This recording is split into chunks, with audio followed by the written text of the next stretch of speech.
بعد كده نضفنا الفرخه وقلبها، ننقعها بقى بشويه ميه وملح وليمون.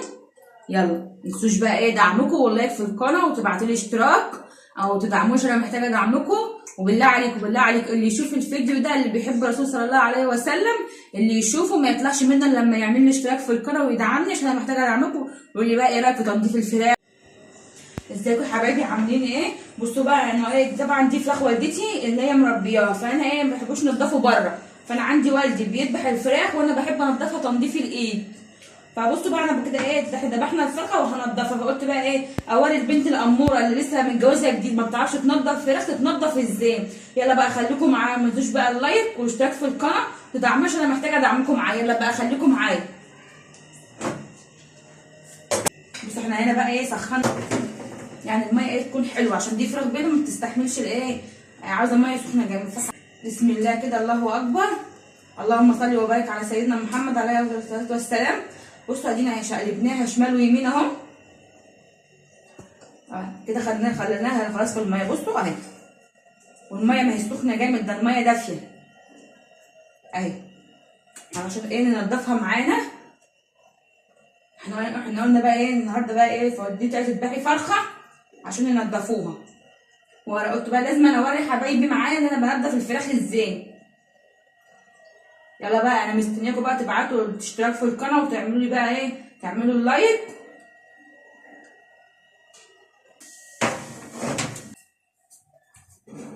وعلى فكره الفراخ دي ان انا كنت مصوراها منزلها لكم مع جنى ورفايده، ان انا مربيها عند الفراخ دي، ان انا مربيها عند امي، ان انا كنت منزلها لكم مع رفايده وجنى وهم بينضفوا لها. بصوا كبرت اهي، ايه منزلها لكم. هي تنظيفها سهل خالص وما بياخدش اي حاجه، 10 دقايق ولا حاجه في تنظيفها. متخليش بقى حد يقولك لا ده كده احنا بنقرفه من تنظيف الفراخ، بننضفه لا، ده تنظيف البيت احسن من بره، بايدك انت تنضفيها وتغسليها وتفتحيها، احسن من بره. تربيه البيت احسن من بره. تربيه مزارع ما احنا بنربوها. دي فراخ والدتي جايباها وهي عمرها اسبوع، اكلناها اسبوعين ناعمه، وبعد كده اكلناها شهر خشن رفيع. بعد كده بقى بدأنا بقى ناكلها ايه كبيره، الخشن الكبير، وبنذبح بقى. طبعا والدتي بتحب تربي الفراخ. يلا بقى ما تنسوش بقى تعملوا لايك وتعملوا اشتراك بقى في القناه بقى. يلا دعموني بقى عشان انا محتاجه الدعم بتاعكم. وقولي بقى ام جنى بتعرف تنظيف الفراخ بتاعها، بتعرف تنظف حلو ولا ما نضفش بره. انضف بره وما تعرفيش بتنضفوا ازاي وايدهم شكلها ايه، لا انا بنضف تنظيف البيت احسن.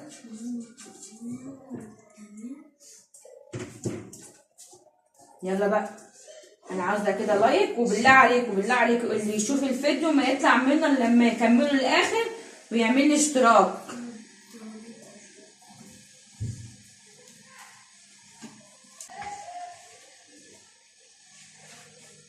بقى جنبي كده وانا بسلقها يا ماما، الرجول اللي عملت بيقولوا عليها كوارع، تبقى سمينه كده وطعمها حلو برضو. العيال فارس بقى بيحب ياكلها، وجنى ومي.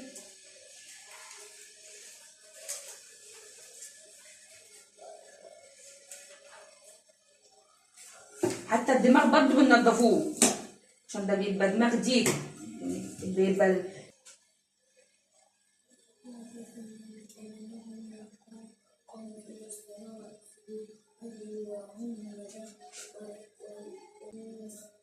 عم يفتح لي الموتور.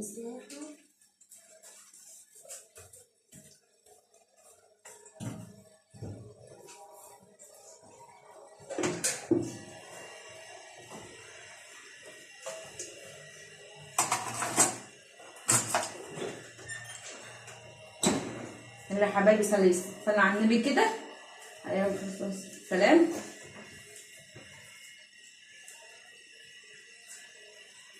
طبعا احنا بنذبحها اكبر من كده، بس ودي بقت قالت احنا عايزين بقى نشربوا شويه شوربه، فتذبح لنا بقى ايه فرخه.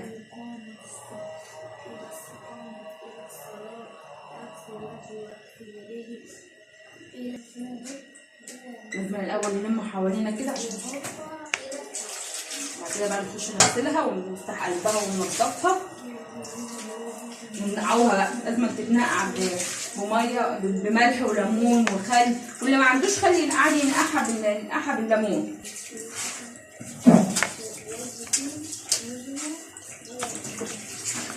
نضفناها ازاي. بقى اللي عاجبه بقى تنظيف هوموجينة في الفراخ يعمل لها بقى اشتراك في القناه، يعمل لها لايك ويدعمها عشان هي محتاجه الدعم بتاعكم. صلي بينا على النبي بقى كده عليها الصلاه والسلام.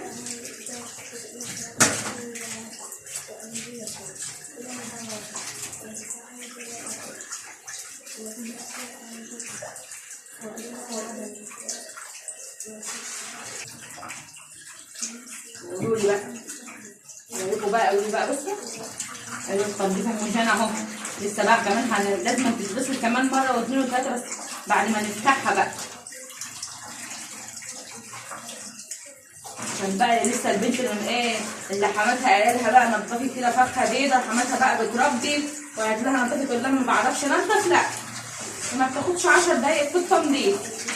تنظيف سهل خالص اهو، وتنظيف البيت احسن من بره.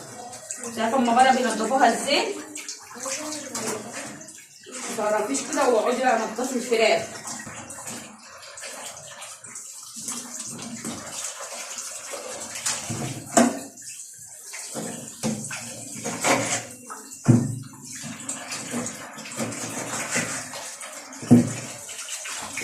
يا حبايبي صلي بينا على النبي كده والسلام.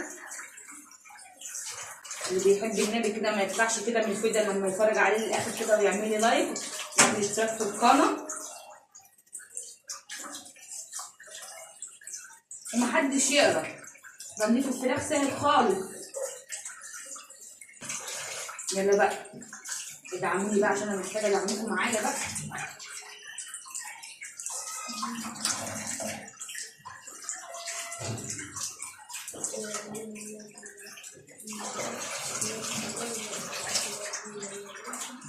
كده نضفناها، فاضل بس نفتح قلبها بس.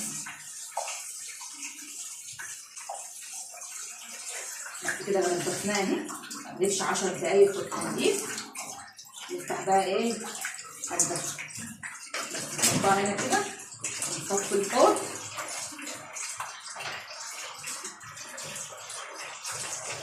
الحله اللي مطرح ما عملنا فيها الفرخه برضه نحطها كده في الميه ونسمي الله كده،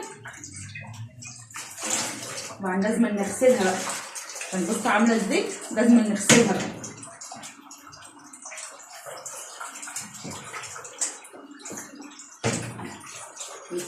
ما ينفعش نسيبها كده. نقفل بس الحنفيه كده عقبال ما الحوض يتصفى.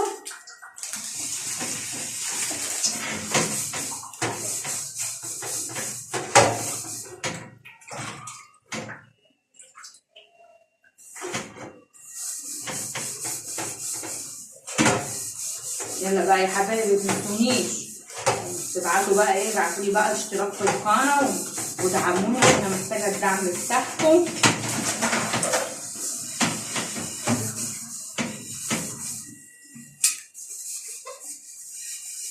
الفرخه وقعت في الميه مش اشكالنا، كده كده هتتغسل تاني. احنا لسه مفتحناهاش، بس احنا بنشطف الحله دي علشان اللي هطلعه من الفرخه الكبده والانثى بتاعتها تبقى اطلعها فيها، والرجول طبعا الكوارع كويس بتعالج عليها ووزنها وميت.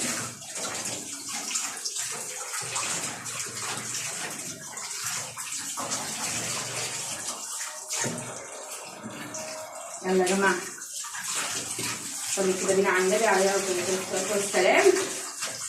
اللي بيحب النبي كده يعمل اشتراك في القناه ويعمل لي لايك.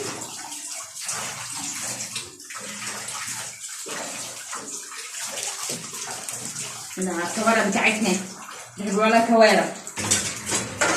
صلي في الخبز بقى ننضف الخلط الميه كده عشان الخلطه تعمل. ننضف حوالين كده عشان الميه ما تنزل.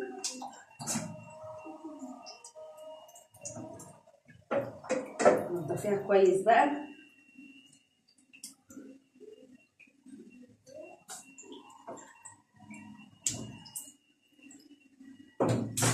نفتح قلبها.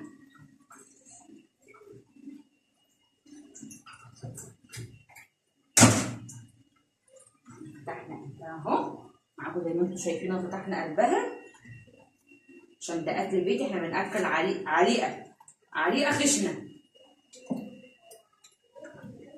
العليقه بقى بناكلها بقى ايه عشان الفراخ تكبر. تنظيفها سهل خالص، سهل خالص تنظيفها ولا اي حاجه.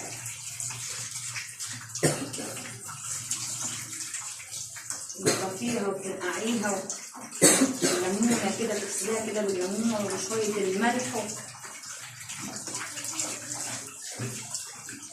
تبقى منقوعه زي ساعه كده. الفرخه غسلناها، بصوا غسلناها من جوه الزيت، بصوا غسلناها من جوه. بصوا نضيفها الزيت غسلناها من جوه. طبعا نحطها في الحله هنا عشان دي اللي بتنقع فيه.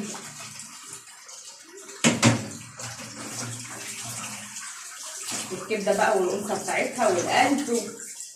قلت بقى ايه وهنضف فراخ تاني برضو معاكم. اهم حاجه ما تنسوش اللايك والاشتراك في القناه، تدعموني عشان انا محتاجه دعمكم.